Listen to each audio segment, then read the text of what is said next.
Tonight on CNN, myself and other of their experts on Shakespearean times will take you on a journey like never before. Our reenactments are state of the art, and you will go places you have never been before.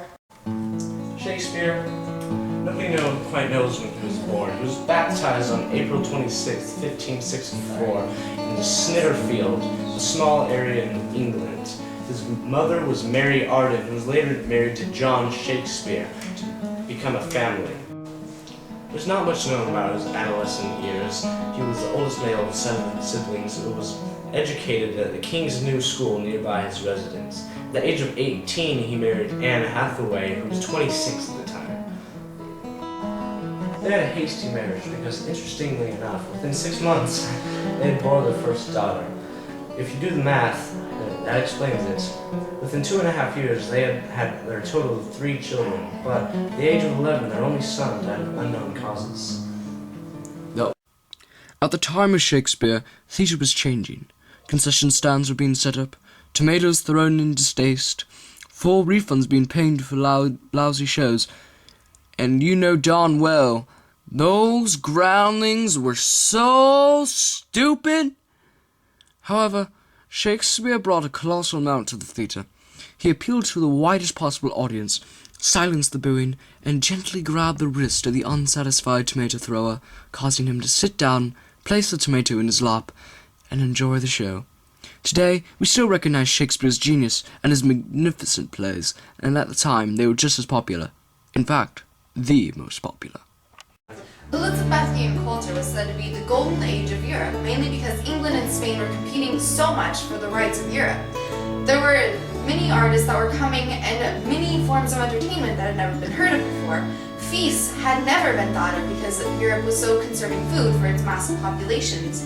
Feasts, a large, elaborately prepared meal, were immensely popular. People had no idea that food could be entertaining. They had been conserving it for years, trying to feed the mass populations of Europe. The horse had been an incredible aid to man throughout history, but in the 16th century it had a particular significance to Elizabethan culture. It was used for warfare, travel, agriculture, and power for many machines. It is undeniable that without the horse, we would not be where we are today. And so, we thank the horse. Thank you. Christianity dominated Europe during the Baroque period, and this is present in all art forms such as architecture and music. An example would be a fugue, which is a passage of music that ascends, symbolizing ascension to heaven. Since its beginnings, Christianity was Catholicism, and the religion was vividly evident throughout Europe.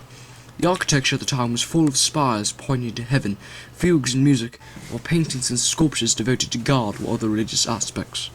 Catholic monks devoted their lives to their religion and lived in solitude in monasteries. However, this all changed in the middle of the 16th century. The Protestant leader Martin Luther led the Protestant Revolution in Europe that proposed a different interpretation of the Bible. The Protestants and Catholics didn't get along too well. For example, the greatest war at the time was the French Wars of Religion, a terrible war between Catholics and Protestants, House of Guise and House of Bourbon.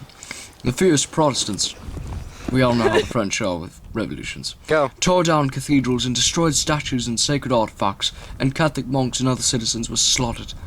The two houses of France, Bourbon and Guise, already heated towards one another because of their share to the ascendancy to the throne, were then turned even more furiously towards each other with opposite views on religion.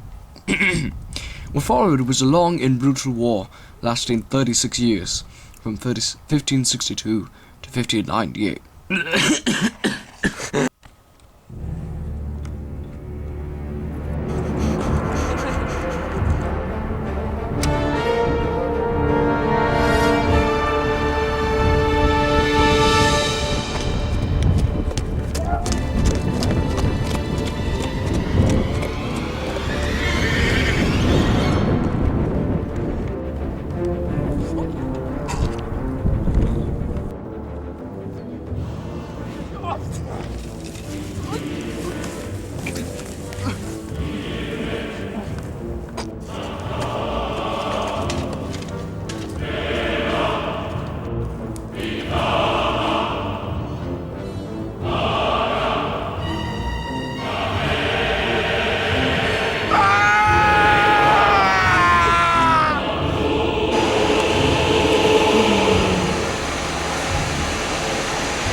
Dun, dun, dun, dun, dun, dun, dun.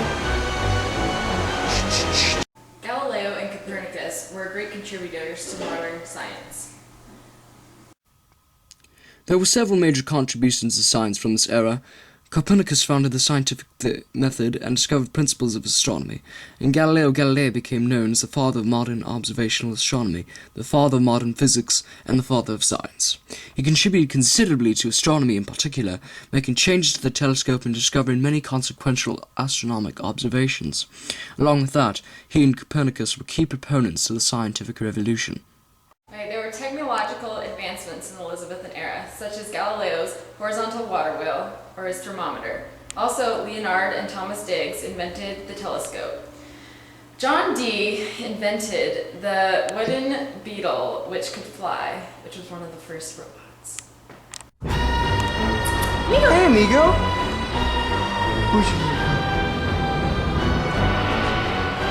He was. All in all, we have learned the nature of Shakespeare's time and his contributions to his time. We have learned of the culture, history, and science of the 16th century, and the major revolutions occurring during the Elizabethan era.